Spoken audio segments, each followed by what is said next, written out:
Since 1992, Genesis House has been helping real people heal from addiction on their private recovery campus in beautiful Palm Beach County, Florida. Their family-owned program is accredited by the Joint Commission and offers detox and dual diagnosis treatment in a comfortable and confidential setting. At Genesis House, they focus on treating the underlying causes of addiction. Their comprehensive approach includes psychiatric care, individual and small group therapy, trauma healing techniques, and holistic care including yoga, massage, and animal-assisted therapy. After treatment, their clients enjoy the lifelong support of a nationwide network of Genesis House alumni. Call Genesis House today at 1-800-737-0933 to speak with someone who understands. Visit them on the web at www.genesishouse.net. It's time to start your journey to a long and successful recovery.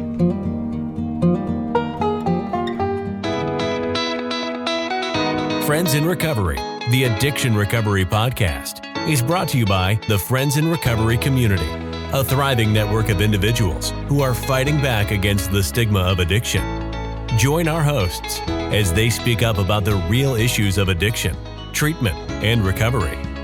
Friends in Recovery, the Addiction Recovery Podcast, is available on Facebook, Podbean, iTunes, and YouTube 24 hours a day, 7 days a week. Now, here are your Friends in Recovery. Welcome, everybody, to Friends in Recovery Podcast. I'm your host, Jersey Ed, along with my two co-hosts, Noontime with Sky and Tiff P. Welcome, ladies, and our special guest today, Jeff Zeisel, with a clinical look at Step 3. First of all, I want to just thank Genesis House for their ongoing support of this podcast. Of course, without Genesis House, we cannot do this. And I just want to real quick, if you guys are struggling, if somebody's listening to this podcast and you're struggling, give Genesis House a call. Go to genesishouse.net and give them a call. Listen to the commercial before this. As you guys came on, you heard the commercial. Listen to the commercial and what we do. You know, there's a reason why we put it up there, because if somebody's struggling, guys, give Genesis House a call. So again, this is a clinical look at Step 3 with Jeff today. And Jeff, thank you very much for coming on and doing this. I've been getting really good feedback about these shows. And people love this show as far as a clinical look at all of our steps. So thank you for doing this with us. Real quick, before we start everything, I just want to give you guys a literature rundown. We do this every week too, so you guys can go grab your literature and kind of study along with us.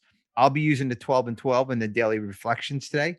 Skylar, of course, is always using the NA basic text, how it works, and the workbook. The NA workbook. Tip is going to use the 12 secular steps and the 12 and 12. And Jeff is going to use his brilliant mind today. So also, if you want to email us with any of your comments, please email us at help@friendsinrecoverypodcast.com. If you have any topics or you want to be a guest on one of our shows and talk about the steps, don't forget, guys, we're doing the steps all the way through to the end of the year. This is an ongoing commitment that we've all been studying really hard, spiritually, mentally, every single way. I was on the phone with my sponsor this morning talking about Step 3, just making sure I'm going over it again. He's like, "What are you doing, a podcast?" And I'm like, "Yeah," but I'm also getting some work in on myself too. So, yep. but right. So that's the commitment that we're doing. So, Tiff, I think you got some meetings to talk about. Sure. I just want to let everybody know that we offer meetings twice daily at noon and 7 p.m. Eastern Standard Time, as well as all of our additional meetings, such as the Alumni and Friends on Tuesday nights at 8:15 on Tuesdays. And don't forget our Big Book Study on Sundays, which is our regular 7 p.m. meeting. And all meeting lists are found at genesishouse.net under connections. You can also find Friends in Recovery Community at aaintergroup.org. Now, I do want to point out a couple of new meetings. On Friday nights, we are just want to remind everybody that we have Celebrate Friends in Recovery, which is more of a religious-based meeting. So that's Friday nights, the regular 7 p.m. meeting, Celebrate Friends in Recovery. And then we also have the newcomers meeting at 8 a.m. on Saturdays. So those are our two kind of latest meetings to offer. 8 a.m. Eastern Standard Time on Saturdays is the newcomers meeting. Fridays at 7 p.m. our regular, same channel, same bat channel, same whatever code. We have Celebrate Friends in Recovery. And then, of course, don't forget to put your sober shout outs, list them below. Put your sober dates, because on the last Saturday of the month is our celebration meeting hosted by Jersey Ed, of course. So yes, that's him, Jersey Ed. And then we have our coin challenge. We have our coin challenge. Attend any of 30 Friends in Recovery meetings, and you'll receive the highly sought after Friends in Recovery Zooming Through Recovery coin. Has Bill and Bob Zooming Through Recovery. If we get Jeff to do a whole year's worth of meetings, and maybe next year he can get a coin. That's right. But any 30 meetings, it's an honor system. Send an email to help@friendsinrecovery.com. Help at friendsrecoverypodcast.com. Yes. Or help@friendsrecoverycommunity@gmail.com. So you can send to either one of those and you can get your coin. Just give us your address and we'll send your coin out to you when you hit your 30 meetings. So back to the newsroom, Ed. Thank you, Tiff P, on it with everything. Guys, you know what? Before I bring Tiff Schuyler on talking about the Telegram, that's all I'm saying about it, Telegram. This is a killer community. We keep adding meetings now. We're just kind of, we're on AA intergroup. I mean, it's just been going, this community is just amazing. And real quick before I turn it over to you, Sky, the man you see on the screen here, Jeff Zazelle, was one of the original co-hosts, one of the original founders of this group. So if you guys get a chance, look back on some of those old shows, even the first show. You'll see even the first show, Jeff is on there. And if you want more of Jeff, seriously, Jeff has been on. Jeff made a huge commitment to come on to those shows every week. I mean, he had a drive about an hour away from where he works to come into the studio and do it all. So Jeff, I really do want to thank you, because you are a big kind of player in this. I don't know if that's the right word, but a big inspiration in building this community up, all these meetings and everything. So I appreciate everything you do for us. My pleasure. Yeah. I would say, Ed, you give and you get. Yep. Yep. Mm-hmm. We all give, so we get usually more from that process. Absolutely. So Sky, what do you got for? Wait, before Sky goes, I made a mistake. That last email address, I said help Friends in Recovery Community. It's not. Yeah. Okay. It's friendsandrecoverycommunity@gmail.com. friendsandrecoverycommunity@gmail.com. So instead of making a correction next week, we might as well just correct it now. There you go. Now, over to you, Sky. Sky in the Skycopter. And just to echo off that, like, I think that it's awesome because, when we believe in each other and the ideas we have, like, it is easy for us to show up for one another on the show. You know what I mean? Like, Jeff believes our message and he comes on here because he wants to be a part of it. Like, that's awesome. That makes you feel good that we have something good going on here. You know what I mean? Mm-hmm. So with that being said, you guys can get a hold of us on Telegram. It is an app. And you just search Friends in Recovery on there. And we Friends in Recovery Community. Friends in Recovery Community. You search that and you text that and you'll be added. Yeah, I'm not super familiar with that. Yeah, I'm on it. They've added me. So if you can't find us, message on us and we'll add you, because we can do that too. So either way. And then we also have a Friends in Recovery Community Facebook group. And then we also have a Instagram. We have an alumni only group at Instagram as well. And then I think that's all I have. Okay. Do you have a sober shout out too? We might as well get the sober shout outs in while you're going. I do. I actually have a couple. I want to give a sober shout out to the Houston, Texas group that came on the alumni meeting last night. There was 36 people on the alumni meeting last night. Like, that's awesome. Good job. And Yoli, Abraham, Jackie, I just want to thank you guys. They really like the podcast, and I've been going to their home group as well. So I love it because like I've met friends like from all over the world, and like, you know, like these are people like I spent like time on the phone with them this week. Like, you know what I mean? Like they're becoming part of my network. Like I do. It's all Same with that newcomers meeting that I found. Like, bam. I mean, and I'm like, yo, like this girl, me and Yoli, we're on the phone for a good hour. Like, you know what I mean? Like just talking and like, you know, like networking, like, and you know what, sometimes in my recovery, I can isolate and like, I forget sometimes how to use the phone. So I love doing that. Cause it just reminds me like, no, you don't got this. And we have to constantly keep picking up the phone and talking with each other. Like we need each other. And Telegram is a good app for that because we can all have somebody like a group of people that we're talking to, and not just one individual person that we may or may not be able to get a hold of. Right. Yeah. We need help, or if we have, you know, stuff to celebrate, put it on there. Yeah. There was a text sent out late the other night about prayers needed, and there was someone that responded. So even if it's late at night, you know, you never know who's going to respond. That's good to have. And we have Johnny F. We have Johnny F. early in the morning. So I get those early morning texts. There's a whole different like community. There's a whole like in the morning, in the afternoon, and at night. You guys got to join Telegraph and Telegram. Oops, I'm not making jokes. I swear. I'm not, that's it. I said last week I will not make a joke about Telegram anymore. One more. Two more sober shout outs actually. Sandra, I just want to give her a shout out, my sponsor. She's been doing amazing. She has a lot of she's kicking ass, still trying. You know what I mean? Like sometimes in recovery, we get a lot on our plates, and it's sometimes hard to keep waking up every day. And like, that's the people we need to recognize sometimes, because we keep fighting, and like we're fighting for life, you know? My last one is just Bob Cox. He got Bob. Bob Cox. I don't know if you can see, but he gave the paper, and I'm super proud of him.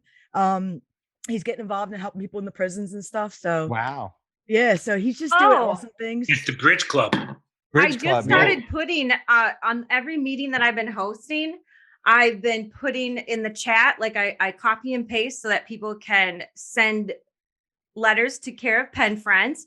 And then I also have the corrections one, the website where they can send to the correctional facilities if they want to send letters to people that are in recovery. I've been putting that in the chat for the meetings that I host. So I'll send that over to you guys so you can do it. Yeah, absolutely. Good. So thank you, Sky. Is that it? Any more shout outs?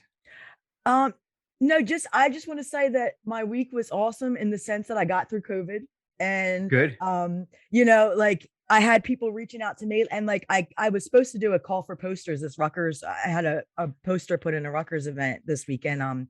You know, it was about Narcan being on college campuses, about a policy and a bill that was written.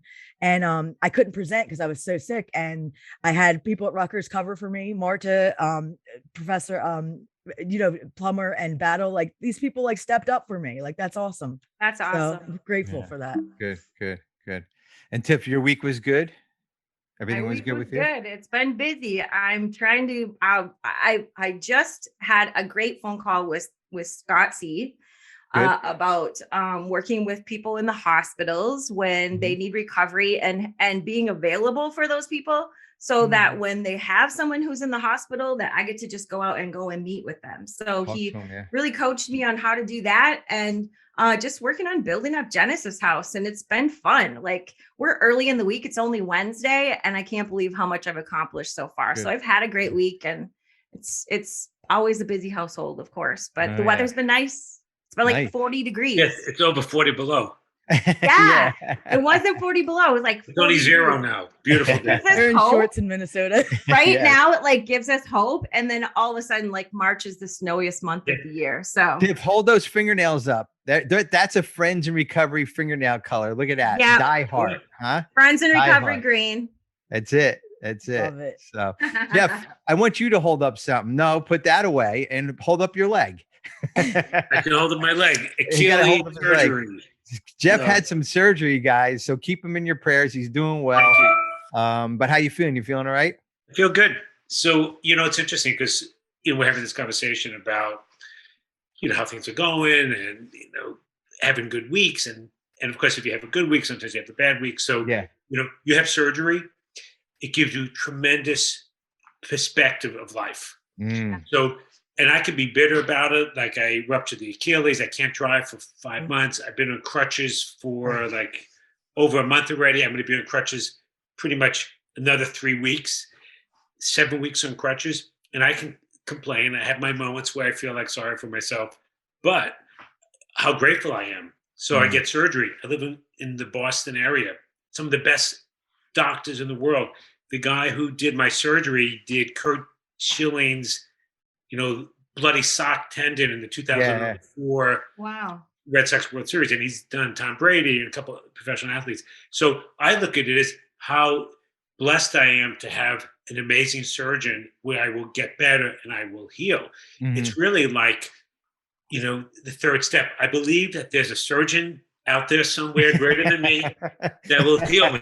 So, very good. And I'm not going to will away your injury. Yeah, exactly. Exactly. Before we segue into that, which was a perfect segue, I do have the question of the week that everybody, guys, you know what? We do take a little bit of time here to talk about things because life isn't about working steps all the time. Life isn't about, living the program all the time. We have to figure out how to take those steps and work them into our lives, take those steps and just become a normal human being. I know we'll never be normal. I know that, but we have to figure out how to live with the human beings out there, the people who don't have the problem. The normies, you know what I mean? And this is another way of doing it. Plus, it's fun. You don't want to hear an hour and a half about step 3 every day, every week, right? So you hear a little bit about our bullshit. So this week's question, that's the other reason why I ask questions of the week, because it makes us think. I want your answers. I want you to email us at help@friendsandrecoverypodcast.com. Email us those answers. Of the question of the week. We want to hear what your question of the week is. I haven't got any question of the week. We did 3 or 4 of them already, but please email us and we'll read your answer. Comment below Also. Yep.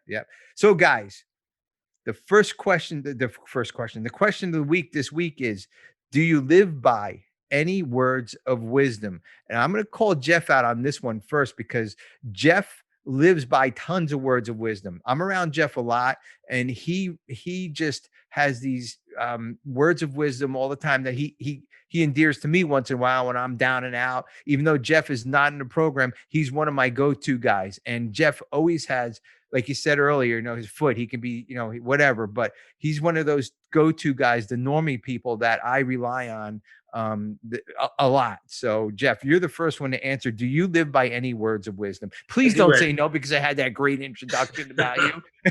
What the hell are you talking about?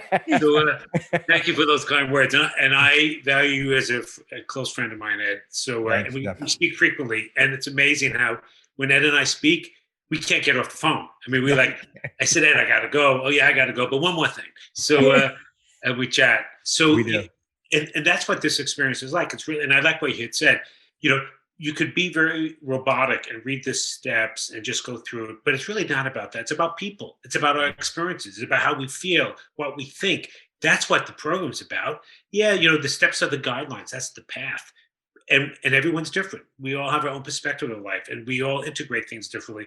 That's why 12-step programs are so fantastic, because you get support from everyone. Everyone's different. As Oscar Wilde said, be yourself. Everyone else is taken. So, and it's really about sort of, maneuvering around these things. And we have these meaningful conversations that really spin off into other useful things. So it's a great question of the week. What are the words to live by? And when you had mentioned that earlier, I thought, boy, I have so many. So last week you asked the question, and I think we all ironically had 2 heroes. Yeah. We were supposed to only have 1. We all had 2. So in true form, I'm going to have 2 words to live by. So one is, there will be a last time I do everything. There will be a last time I do. There will be a last time I'm on this podcast. There will be a last time I actually mow my lawn. There will be a last time I drive my car. There will be a last time I go to work. There will be a last time I live in this house. So, life is temporary. It flows so fast. So it goes so quickly. And that every minute or second we use up, we don't get back. Yeah. So I remind myself when I'm doing something to enjoy it, even if it's unpleasant. because at least I have that experience. So like, and you know, I'm a very active person, so I'm always on the move and do lots of things. And now I can't drive, and I'm home, and I'm relying upon others. And I really don't even like to ask for help. So you know, I'm just one of those people. But I realize that, hey, I have to ask for help. So because everything takes so long now, I can't weight bear, etc. And I'm lucky. I'm going to get better. I will repair. So you know, so it gives you perspective. So there will be a last time I do something. The other thing I like to say, the other words I live by, this too shall pass. So whether it's good or whether it's bad, keep it in the moment, because things do get better. You know, life does get better. And sometimes it takes you a while. So we know life's unfair, but if you remind yourself, like, I will get through this, you can do so much better with that. So those are the words I live by. Very good. They're great words, Jeff. And I've never thought about this too. You know, this will be the last time. This might, yeah. I mean, we're all gonna have a last time for everything, and that's right. That brings you right in the here and now. I mean, how I mean, when you said that, I'm like, shit, man. Like, that is like living in the here and now. You know. So, Tiff, what is your answer to the question of the week? That is, do you live by any words of wisdom? Okay, well, in true fashion, I have two as well. Well, I have many.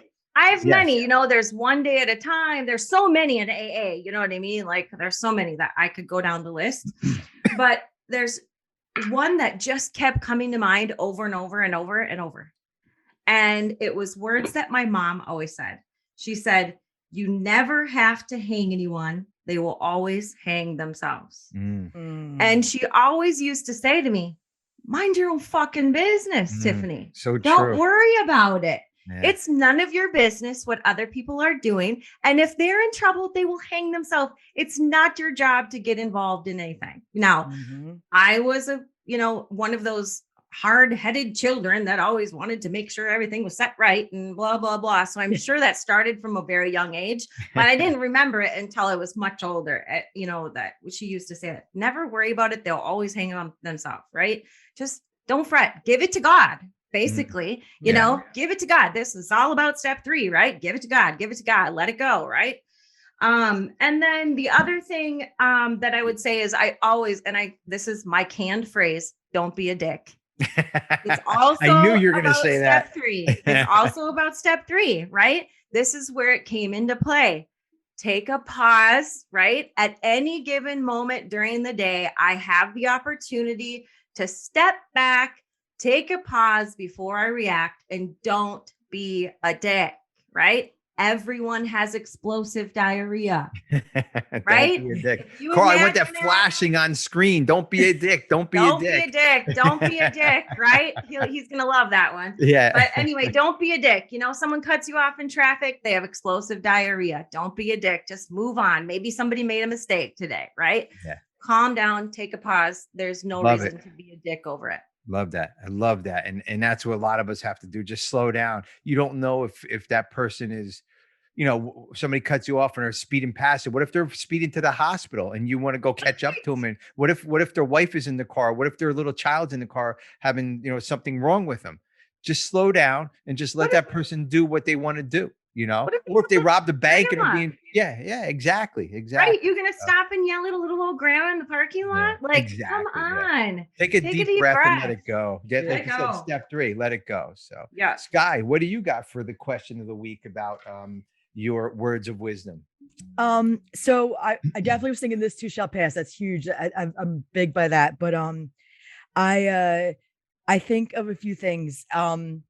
So with the car thing, I love giving people hang loose when they get pissed off. Like, hang loose. Like, people get really pissed off when you're like, cut them off and they're like, fuck you. And you're just like, hang loose. They're like, they get so mad. Just a little tip for you guys out there. I've been telling you, my brother taught me that years ago, and it's the best reaction.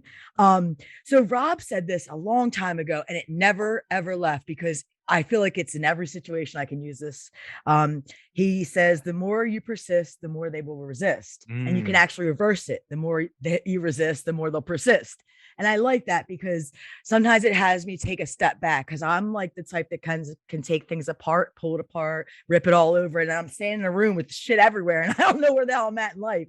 So it can like slow me down and be like, okay, relax, take a deep breath, you know? And then, Another thing I live by is Nike.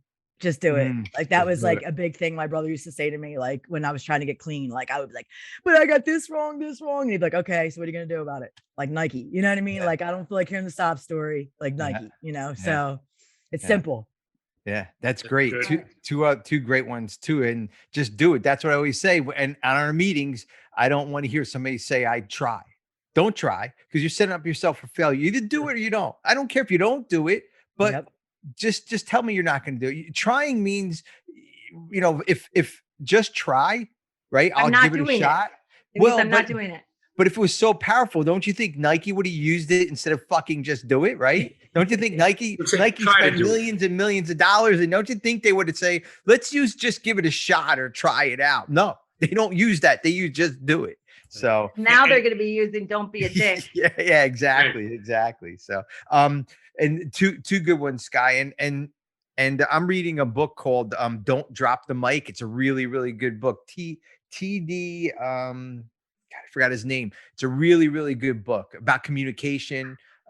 He's a preacher, and he was talking about don't, you know, if you persist, they will resist, and vice versa. Literally, there's almost a whole chapter on that. So oh, really? It's called Don't Drop the Mic. Yeah, Don't Drop the Mic. Really good book. So, and my two things, I got two things too today. So, and I'm like, shouldn't I? But Jeff's on. I know he's probably gonna have two. So I came up with two of them. So one that in these two things I recite every day, every single day. And the first one is have a fierce resolve in everything you do.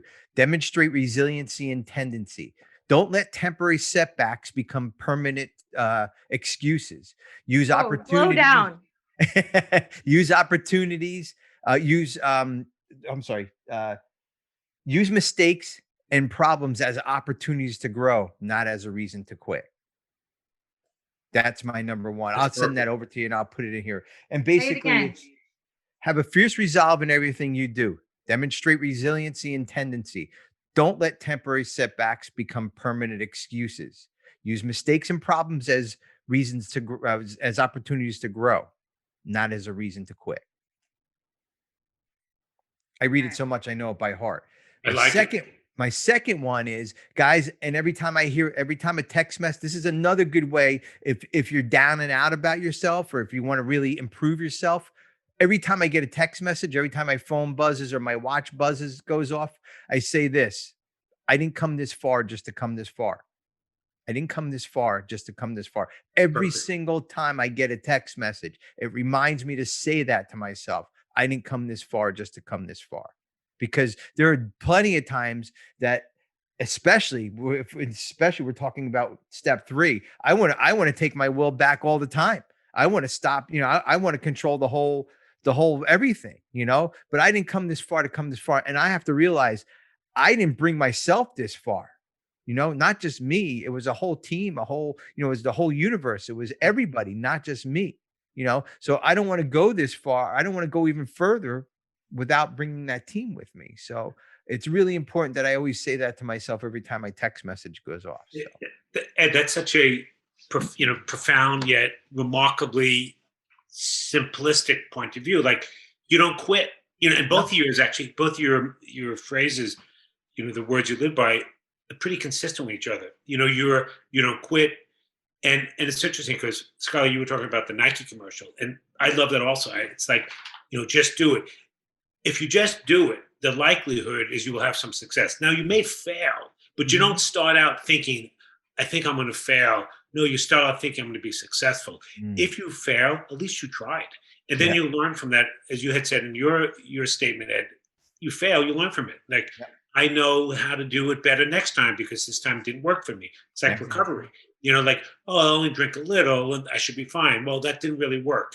So I have to learn from that experience. But all the things we've said, that, you know, they're all just great, you know, great words to live by. And it's hard to have one thing, but, you know, they feed off of each other. Just like this podcast, we all feed off of each other. Just like going to a meeting, you know, it's not 30 people. I think you were saying, Scarlett, that the Houston group had 36 people. It's not 36 people doing their own thing. It's 36 people as one, interfacing, interacting, responding. And it becomes like, the word community. That's what it is. And this is like, this is a family. I would say one big, happy, dysfunctional family. Like, yes, that's what we are. Absolutely. Absolutely.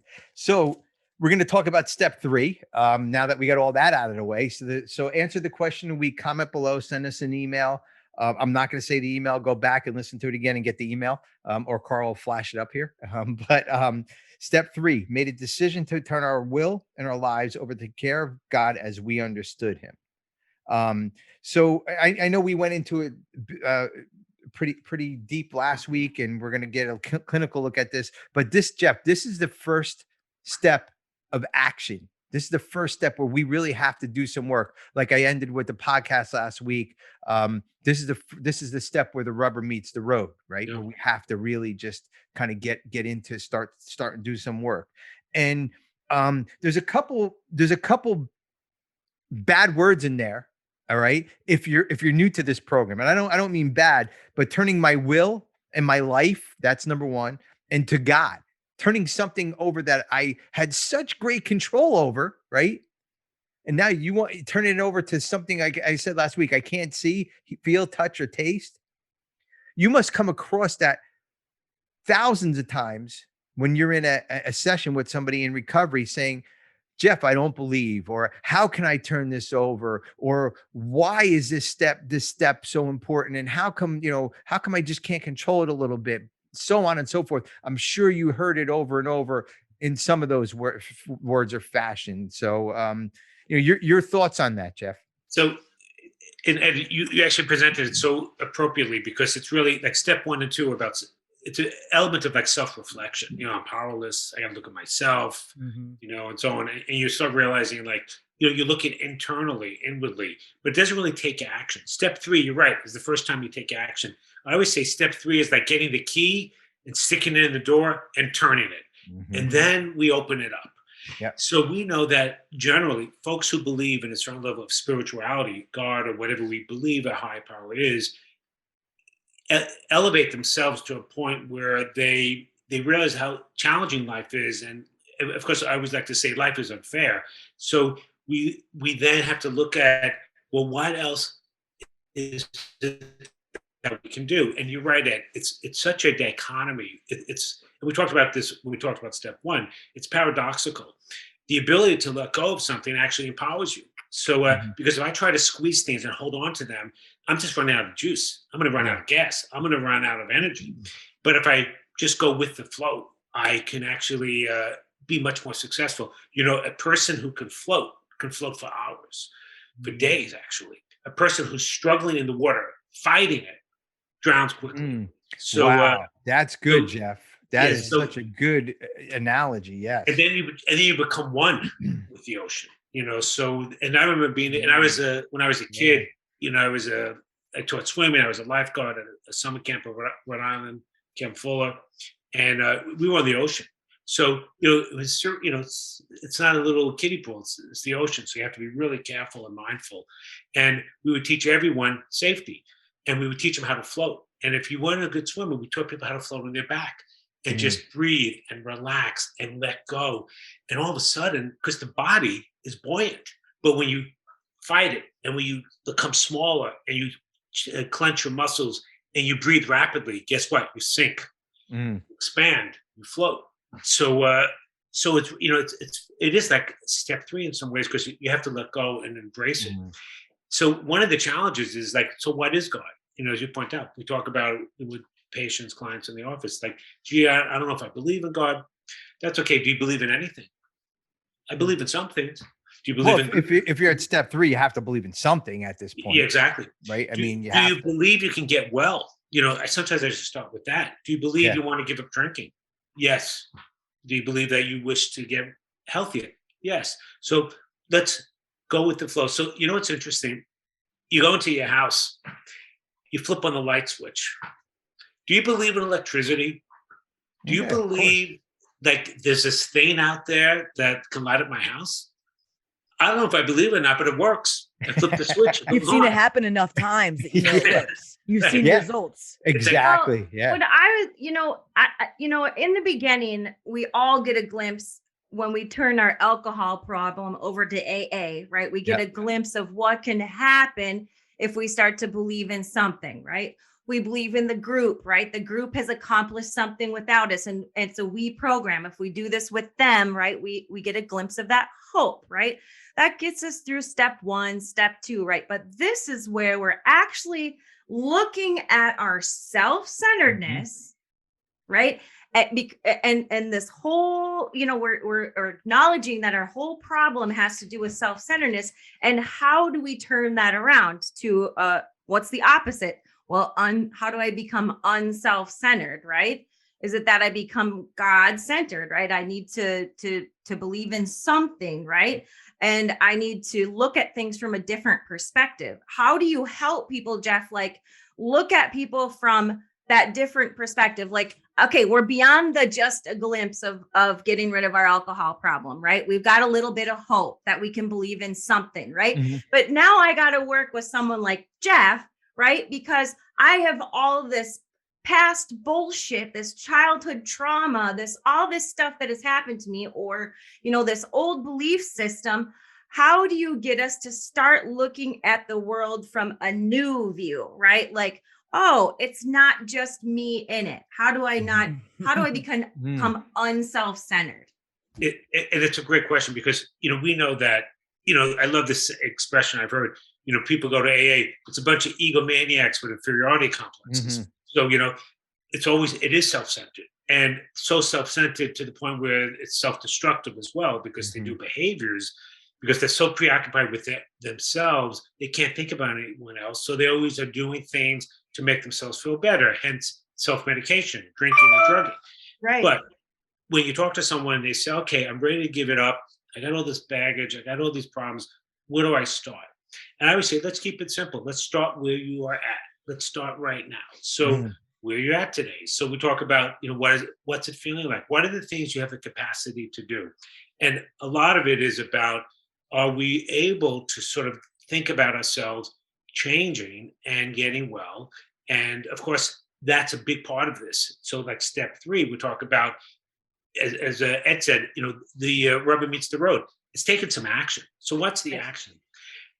I think I believe in God, but I'm not sure, or I don't believe in God. Well, go to the meeting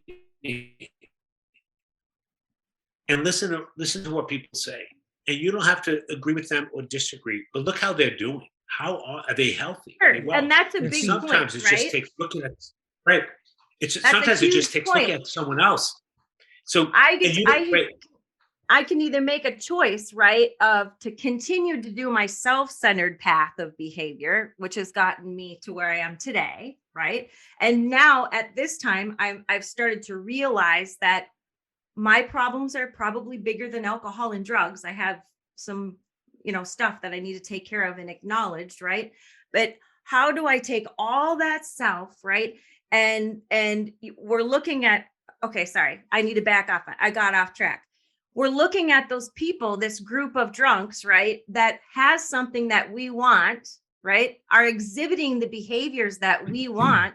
I don't need, what Bill meant in the beginning is that this was just a beginning at this step, right? I don't need to fully understand God. That's why it says, as we understood him, right? So, I don't need to fully understand him. It's just a beginning, right? Mm-hmm. That I have already we've learned something to this point, right? Where we've seen other people that have done this. We have faith in these other people that have done what we want to do and have what we want to have. How can I just let myself go, step aside? Who am I after that, right? Mm-hmm. What does that mean for me? Yeah. So well, it's also the willingness of again, letting things go. How far, what are you willing to do to stay sober? Number one, what are you willing to do to not drink? My sponsor always says, Eddie, we talked about this last week. You can't control the first thought that comes in your head, right? But you can control the second thought. I want to drink. First thought. Second thought, I'm going to call somebody. First thought, I want to drink. I'm driving on the road. Maybe I can't pick up my phone. I don't have my phone with me. Get off the exit, find a church and go pray, or just go in and go to, I don't know, whatever. What am I willing to do? Right? Well, how far am I willing to go to do this? And again, taking a thought and bringing it into the, not the first thought, but the second thought. And a lot of us don't get through that first thought. We pick up the drink. We don't think the thought through. We stop it, and we're not willing to wait for the second fucking thought. We're not willing to understand that once I turn all this over, I have nothing at all to do with this, and my higher power will help me, because when I think that way, my higher power says to me anyways, and I turn my will over to them. I'm not thinking for myself anymore. I'm not going to drink. I'm going to go pray. I'm going to talk to my sponsor. I'm going to call Jeff. I'm going to call Tiff. I'm going to call Steph. Skylar. Instead of acting, you surrendered. Steph, right. I'm thinking, surrender. That's surrender. The key. Sorry, yeah. That was the key right there. Surrender, right? I'm going to surrender to a new life. Yes. That is looking at things from a different perspective, which is not myself only, right? I'm looking at this from, I play a much smaller role. There's something bigger going on around me. But Jeff, how do you help us when, okay, I understand that. I want this new life. I see that other people have it, but my brain is still saying, so it works in the moment. I'm at a meeting. I get this encouragement, right? I'm getting back in the groove again. I'm unlocking the door to wanting to do the rest of the steps. But now my brain steps in and starts, coming at me saying, jerking around me with those forces of that cause me to do behavior that don't feel good. How do you help us with this step? Stop our brain, right? When people come into your office, stop that brain from, slow down a minute. Right. You still want what those people have. It's a great question. And I think, you actually said the words I use. Slow down for a minute. Let's take it one step at a time. So it's interesting because Ed was talking about, and I really like what Ed said, you have this thought. Don't always listen to the first thought. Listen to the second thought. Now, maybe the second thought's no better. So maybe you got to listen to the third thought. And by the way, it's only a thought. A thought is not reality. A thought doesn't make it so. It's because there are people who have very, as we would say, cognitive distortions. And what do they call it? AA? Stinking thinking. They have bad thoughts, unhealthy thoughts. It's only a thought. You don't have to become what you think. Now, if you continue that pattern, you will become what you think. So, but if you change how you think, you change. So that's the whole basis of cognitive behavioral therapy. If I think I'm this terrible person who can't get well, guess what? I probably will act like a terrible person and I won't get well. If I think that I'm a person who has a disease and a disorder, but it's treatable, wow, that's liberating. That's changing how I think. And then I go to these meetings and what do I see? I see hope, optimism. I see people who were worse than me and now they're doing remarkably well. And they are successful and they're helping others. And what are they doing?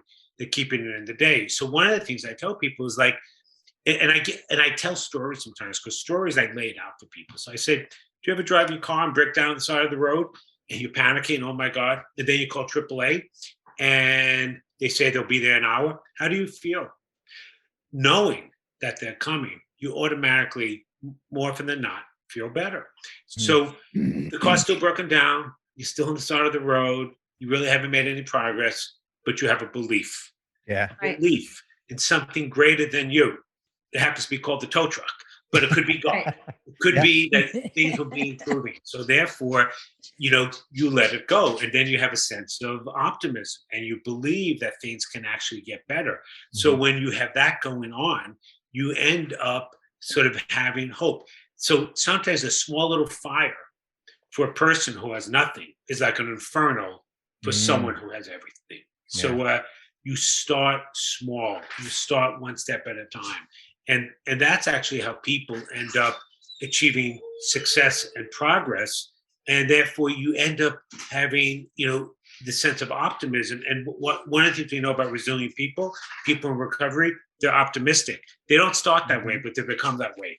And you get rewarded. You get the chip. You get, you participate in some other activities. You end up feeling that you have achieved some greater thing, and you start changing how you feel. You feel better about yourself, and then you get feedback from others. So, where we start is rule number one: start where the person's at. So, and I'm not going to lecture them, but I'll talk to them. What is it that you want? Do you think you can achieve this? So, So we have this dynamic that plays out. And then, step 3 is really about, is taking the action. So what's the action? Go to a meeting, change how you think, talk to someone else, keep a journal. And there's lots of little tools you can utilize that will allow you to feel better. Put it down in writing. And then there are people, we're all damaged. Mm-hmm. Every human being is damaged. It's a question of degree. It's a question of how they respond. So I have my son and dog in the background. So, special guest star. People come and go in. Yeah. A lot of this has to do with, our will, being willing, but we had willpower. We were talking about we talk about willpower a lot in Alcoholics Anonymous. And like you were talking about, I used to have the willpower to run my own life, right? I just was running that on willpower, right? But then, as I've sat back and started to compare some results of what I used to be like to what I'm like now, and by following people that seem to be happy, right? That are it's part out of fear that I'm following these people. I'm still afraid, like you said, that my car is still on the side of the road. I'm still have some fear. There's some fears that go around, but I'm following these people partly out of a fear, because everything else had failed me right up to this point. So I am operating out of fear. But like Sky said, we surrender. So we surrender. That's why AA is a program of attraction rather than promotion, right? We clearly say, if you want what we have, and that's at this step, if you want what we have, right, then you are ready to take certain steps. This step is opening that door, to do the remaining steps. For healing. Meaning I might, healing. I might have to work with a person like Jeff, where I'm actually going to go through the rest of the steps. This decision allows, this step opens the door for me to do the rest of the steps, but I'm actually going to have to put my head down and with my willpower, move forward again and address some of these past, behaviors and traumas, right? And do you help a lot of people like Jeff? Do you see, or like that, Jeff? Do they come in and you have to teach them that, your willpower also got you here, but it's also going to move you forward from a different perspective. Right. That's so well said, because we say like, oh, you someone has to surrender and then take some action. So am I surrendering or am I doing? It's a little bit of both. It's balance. Yeah. But what you do are the things that actually that are consistent with recovery and healing. So for example, you change how you think. You're not in charge, but you may have to change how you think. So how do I change how I think? Well, I may realize I applied for a job and I don't get it. So am I going to go out drinking, or I accept that I didn't get it? So maybe I need to, reflect, well, what is it that I need to do? What have I learned from this experience so I don't get there again? And we also talk a lot about gratitude. Isn't it great that you're in a program that actually is around the world with tons, millions and millions of people? We're all there. In any city in the world, you can find an AA meeting, and there will be a stranger who will actually reach out their hand and welcome you. I mean, that's an amazing clan, tribe, community. I mean, that's fantastic. Yeah. So I remember being a kid in college and going backpacking through Europe every summer. So I was like 19. I finished my first year, go off to college, 1974.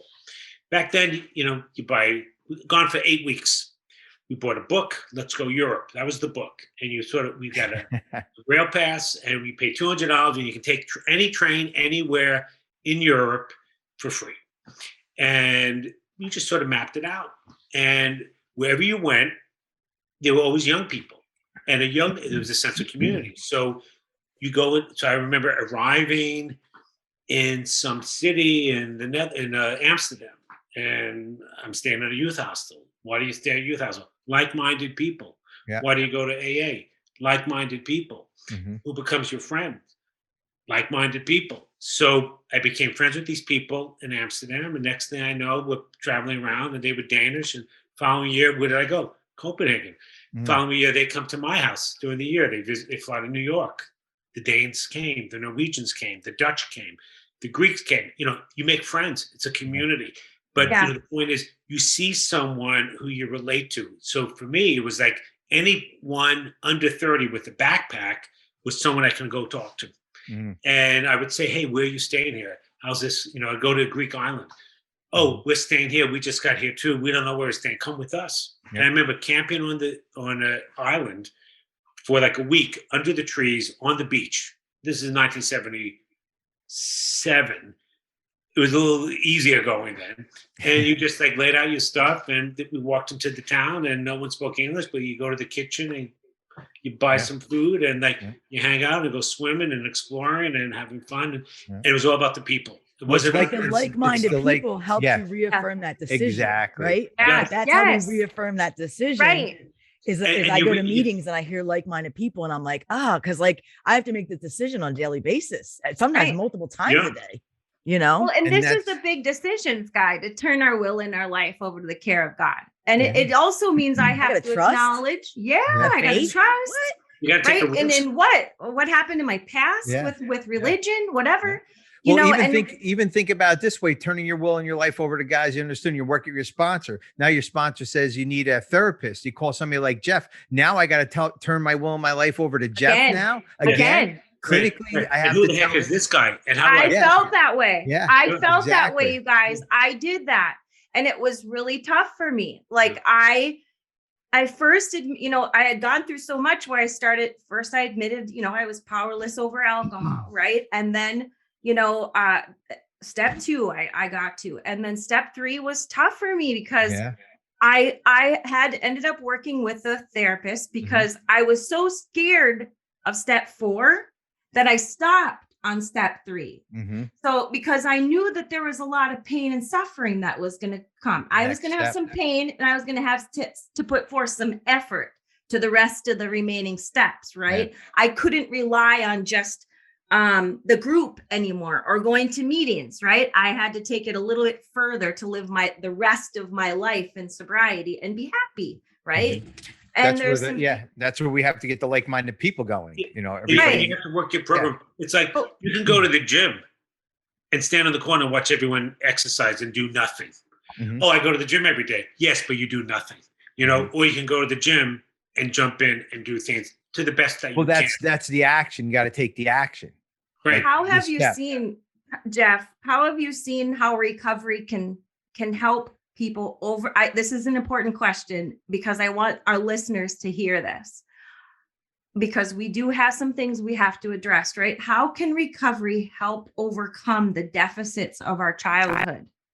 Like, because that's where we're really at in step 3. Like, how do you see recovery help people overcome these deficits of our childhood? It's a beautiful question, because we all know we all have things in our lives. We are all damaged, and you can allow that to control you. And then, you know, and we talk about, you got to let go. You got to give up this stuff because you ultimately don't have control. But what can control you in a very adverse way is these bad thoughts that you don't allow yourself to move forward from. So what we do is we talk about things like, well, you know, yesterday is dead, and let's try to make some peace with it. And you can do some, you know, therapeutic exercises and address things. But as someone starts feeling stronger and better and their self-worth improves, that stuff doesn't interfere so much, because that stuff was maybe there as an excuse. Well, I can't achieve because I had this terrible experience and terrible trauma. So I talk about, let's use it to help you grow. Let's use that to make you better. So you have a gift. What do you have a gift? You have the gift of pain. You have the gift of trauma. And it sounds, you know, counterintuitive, but if you can use this energy that you have that's so, you know, negatively impacting your life, and we flip it over and we make it so powerful for you that you're not going to let this adverse experience, you know, bring you down. You can grow from that. And then all of a sudden you start feeling better. And like, lo and behold, what you're focusing on is other things. And what does happen when you start changing that way, your brain chemistry changes. Your brain feels different. And I want to bring back to what you said, Tiff. You said that I have to work this step to be ready for step 4. A search and fearless moral inventory of ourselves. Fearless. You can't leave anything out in step 4. And this is where the step where you turn your will and your life over to God as you understood him to get you ready to take that next step. And if to you a person who has trust issues, like Sky was saying, anybody, even especially with people with trust issues. So now I'm turning all this over. Now you want me to write all this shit down, and then wait, step 5's at the other end of this shit? Come on, like like really? I mean, you brought up something really good before, Ed, in a meeting once. You said, and this really hit home with me. I spent my whole life in survival mode. My whole life I've been surviving since I was 4 years old. I mean, left alone, off to the wolves, right? And I was lucky enough to have a few grandmas here and there, right? Some influential people in my life. But I have major trust issues. I've been hurt. I've been whatever, but I've been in survival mode all this time. And all of a sudden you are asking me to turn all of my ego-driven self, right, that over to the care of something else, right? That was really hard for me. And I did the steps twice. The first time I did it very quickly, right out of the chute, right? I started the steps in my first 30 days of recovery, right? Just like, a lot of programs do, but I went all the way through 12 and I left some shit out and it wasn't good. And I know I didn't do step 3 right. I definitely didn't do step 3 right. But as I started to grow with like-minded people, like we talked about, which we get from the meetings, we get from our sponsorship, we get from our support network that we start building around us, right? These are the people I want to start being like. I'm seeing them. But I started having some behavioral success in my life. I started not reacting so much, but I had to combine it with a DBT program. I did a year-long intensive outpatient dialectical behavioral therapy, and then started working with the person like Jeff doing EMDR, doing all this stuff. And that time I did the steps, completely different at step. And your life was completely different after that. Totally changed. Yeah, completely. And if you leave any of that out, and guys, you can't, you just can't do the steps one and done. We have to work these steps. There's different parts in our lives. And it's funny because I'm going through the steps now with my sponsor at each month. I decided on top of doing this is to work each step with my sponsor each month, so I can feel here, get into everything the same way as we're speaking about it. And it's completely different today than it was 10 years ago, than it was, at year 5. It's completely different. And I know we talked about this a lot too, but I want to bring us back to real quick. I want to read the Daily Reflections, March 8th, page 76. And I'll just March 8th. Yep. Today's date. Turning it over. Every man and woman who has joined AA and intends to stick has, without realizing it, made a beginning on step 3. It isn't true that all that matters touching upon alcohol. Each of them have decided to turn his or her life over to the care, protection, and guidance of Alcoholics Anonymous, right? Hold on. It still goes on as saying, any willing newcomer feels for sure that AA is the only safe harbor for the foundering vessel he has become. Foundering meaning the waving, the kind of the vessel that might be sinking, whatever.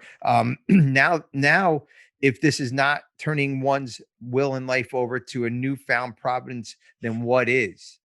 I think that's pretty powerful as far as turning it over and trying to understand that it says we're actually asking for the care and protection and the guidance of Alcoholics Anonymous, right? But so let's take a look at that, Ed. Though here's the thing, there's a little bit more. Yeah, when I hear that, I hear spiritual principles. Like I hear surrender and willingness, right? Yeah. We have to surrender and be willing. And this is right out of the workbook. I'm like, this isn't Skylar's genius work. Just so we're clear. That's cool. That's cool. You're doing the work to figure it out. But when you were reading this, it totally reminded me of the slide. It says step 3, we will focus first on surrender and willingness. Yeah. Then we look at new hope, translated into faith and trust, finally, here's my biggest part of step 3. Finally, we see how the principle of commitment is tied into step 3. And we have to make this commitment. I don't know about y'all, but I came in here with some commitment issues. 5 years clean has some commitment issues. You know, I committed to too many, if you get what I'm saying. You know, whether it was too much service, too much men, I couldn't commit to one thing. And I'm joking, but serious too. No, because like, you know, I would give, you know, and then be confused, you know what I mean? Like, so I had to make a full commitment, you know? Yeah. So, and like you said, I wasn't doing it right, but I didn't know what right looked like. Yeah. I didn't know what right looked like either. I thought I was great. Yeah. I was a kind, caring, giving person, right? But it was a learned behavior, right? I saw that people liked when I was kind to them, right? I saw that people liked when other people were kind to them, right? So I started doing that behavior. This is before, this is while I was using, you know, and so that was a learned behavior to get a means to my end, right? Whatever was going to come around to Tiffany in the end of that kindness, you know how that works. My motivation. Yeah. Now with step 3, what I learned biggest is that now that I have a partnership with God, I have a God-centered thinking, right? Or a higher power-centered thinking. I'm looking at it from a different perspective. I'm being kind in an honest way. I'm also being honest. And I'm doing it in a loving way, right? I don't expect things in return. And so I've formed this reliance on this God-centeredness that has given me much greater rewards personally. And I've seen it in the fellowship. Yes. You know, well, it's so perfect. Like you said, is that, you know, not looking for anything coming back to me, especially when you're asking me to turn my will and my life over to something. What the fuck am I going to get out of that? You want me to turn everything over that I work with hard? Let's talk, man. There has to be some cash in it. There must be some fucking something in it. And you're telling me nothing? And then at the end of chapter, at the end of step 3, thy will, not mine, be done. Fuck you. Really? Are you out of your fucking mind? Come on. This was hard for me in relationships. Like Sky was saying, like I couldn't form true partnerships because I was so self-centered, right? And in survival mode. Like, so when Chris came into my life, or any other man came into my life and started saying, well, no, we're going to do things this way. This is how you plunge the toilet. I'm like, fuck no, man. You do that with rapid succession. You know, like, don't tell me what to do, like getting all up in my business, right? And everything became defensive and an argument, right? And but now I have the ability, because of this step specifically, to form true partnerships, right? Exactly. I get to look at things in a different way. And that was through a combination of mental health help. So from a clinical perspective with someone like Jeff and Alcoholics Anonymous. Jeff, what's your thoughts on that, Jeff? So it's actually such a great conversation, but it's really about, you know, and I agree with everything that's being said. It's, you know, ultimately it's about being accountable to yourself. And it's hard to do that. You know, you got to be willing to take some risks because you have to face the truth. Now you can lie to everyone, but who are you lying to? Yourself. And you can play the game and be nice to everyone, but you know, we know how people manipulate. You know, they're nice and they get your confidence, and next thing you know, you're asking for, you know, money, and then you disappear. So or fill in the blank, whatever it may be. So but it's funny. I grew up in New York City, and we used to say, you're walking down the street, someone's nice to you. What do they want? Like, I'm not used to people being nice to me. Right. So I don't trust them being nice to me. I'd rather have someone be an a-hole. That's real. That's truthful to me. Now, I may not appreciate their behavior, but you know exactly where they're coming from. You know, it's like what you see is what you get. You don't like them. They're angry, they're hostile, they're damaged, but you know what? They're not pretending. You know, it's sincere. Although I prefer someone maybe who's more pleasant, but they are sincere. So one of the things we talk about is, like in therapy, is like, you don't have to tell me all this stuff. Maybe you have to write it down in a journal. Maybe you need to tell yourself first, because you may not trust me. So I do see some patients now who have come to see me, and they've had therapists who are really not appropriate. You know, poor boundaries, some sexual stuff maybe, or just like not in the game, just the wrong person for them. So they take a willingness to like trust an outsider. They go to this professional and they have a terrible experience. So that's a person who I have to be, really mindful. Like I always check in with them, like they want to, if she was having a hard time, I said, she's leaving. I said, is it okay if I just give you a hug before you go? I'm respectful of that. I said, I really could use that. Fine. Good. I like what you said about journaling, because when I started, I thought it was so cheesy. I didn't know how to do it. When it came down to it, I didn't know how to do it because I thought I had to be this eloquent writer. Yeah. Right. Yeah. You can write anything you want. It's not. I'm writing down thoughts. I'm writing down ideas. I have random things written on a page. Right. And that helped me so much in therapy because I wrote it down first. I'll be right back. Yeah. And I shared it.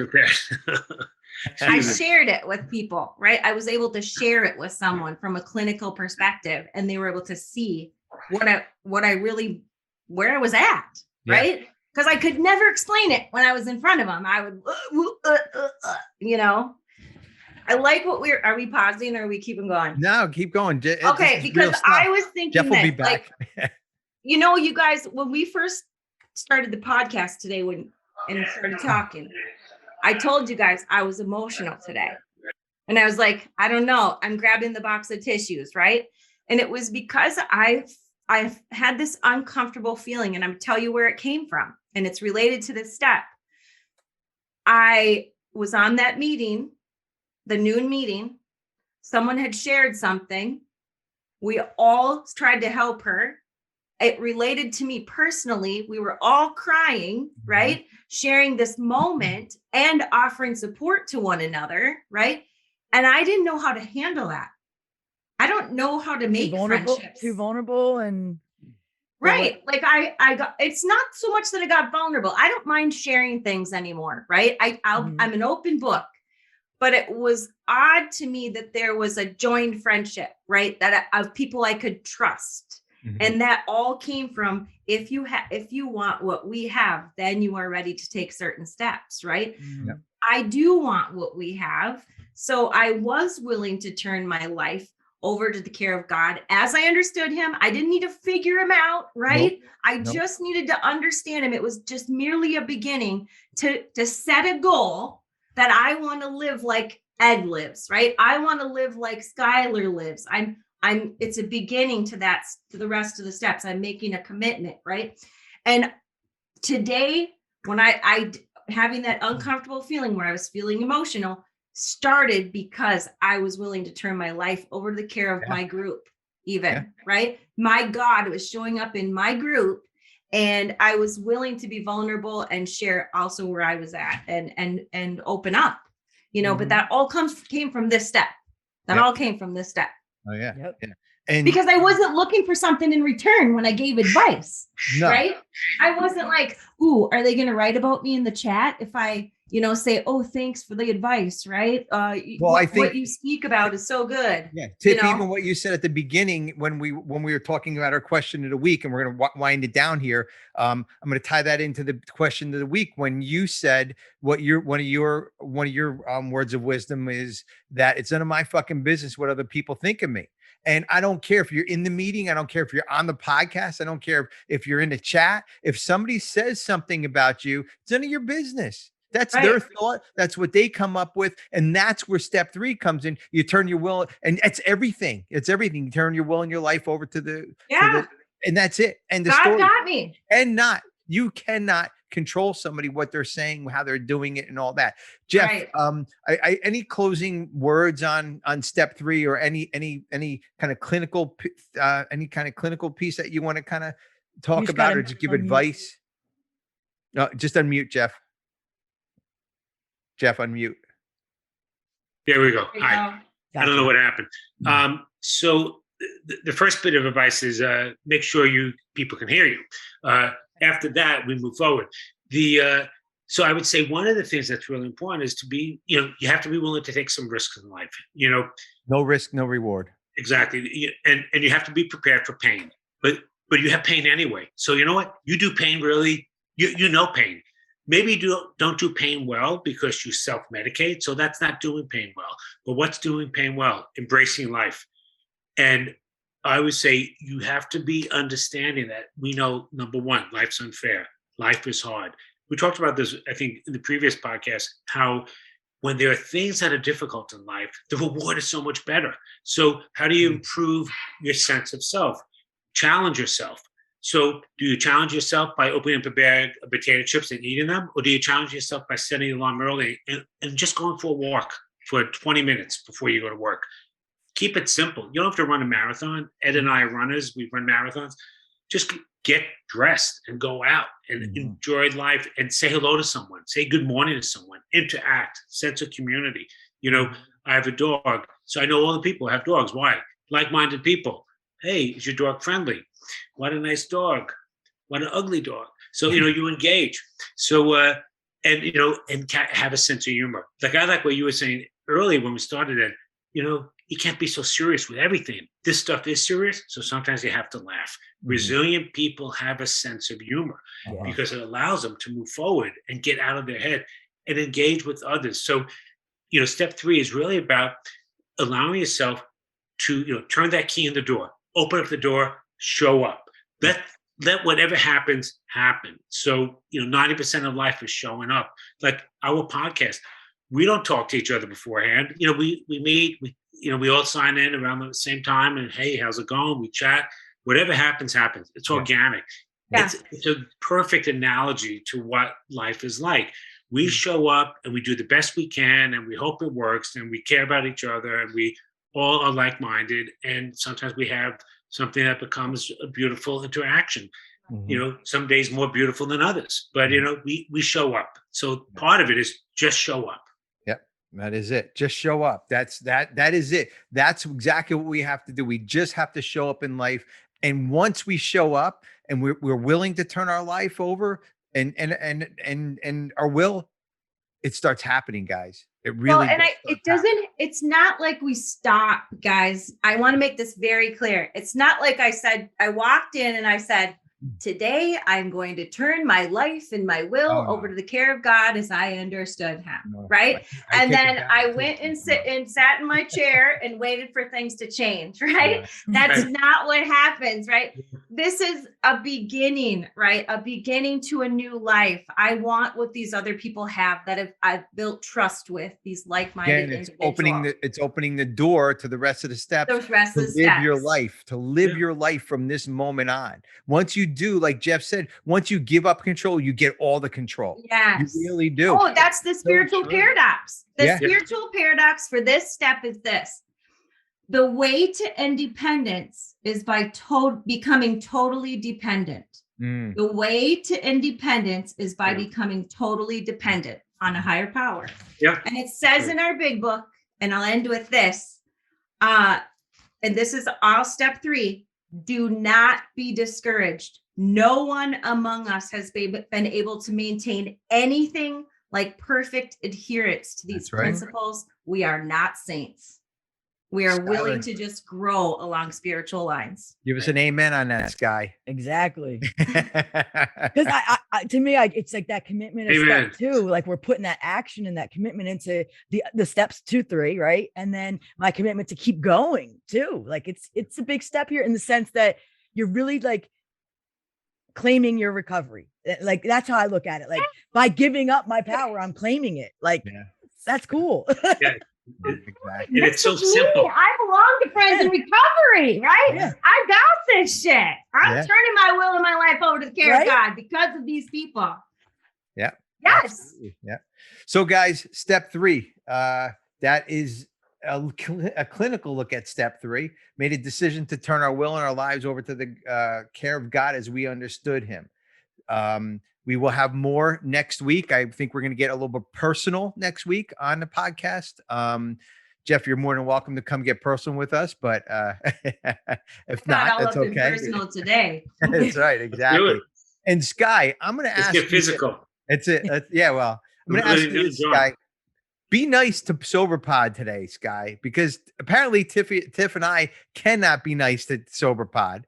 I tried to be so nice last week. Just kidding. I was like, thank you, Carl. I know. Carl I has the shiniest hair I've ever seen. I want to know what he uses. And that hat is so dapper. It looks just like my husband's hat, actually. Him and Ed use the same Carl's stuff. a cool guy. That's right. Carl is a cool guy. So Carl's he loves a cool you, Jeff. He loves you. He wants you on his podcast. He wants you on Sober Pod. Oh I yeah, will be he there, did say Carl. that. We'll work it out. Yeah. Here, make your request here. I'll come on the podcast. There you go. State it here. We'll Turn make it your will happen. and your life over to Carl. We're all like-minded. That's right. Maybe you'll get another shirt. Yeah, that's it. That's it. Not yellow though, not my color. Sober Pod shirt. So, guys, Sober Pod, go listen to Sober Pod. They're really good friends of ours. We all can bust on them. Actually, Carl is a very big fan of Jeff's. He's been listening to the show. He's been telling me I want to get him on the podcast. He kind of has the same kind of thinking as Jeff does. And once you guys get on that show together, Jeff, I think you guys are going to be doing an amazing. Oh, I'm sure we will. Yeah. So, but anyways, Jeff Zazelle, thank you for coming on. Hope your leg heals in the way it's supposed to, and you'll be in our thoughts, my thoughts and prayers, and I'm sure everybody else is out there. If you want to get a hold of us, email us at help@friendsinrecoverypodcast.com. Remember, comment below with your sober dates. We'll give you some sober shout outs. We don't care if your December 31st is your sober date.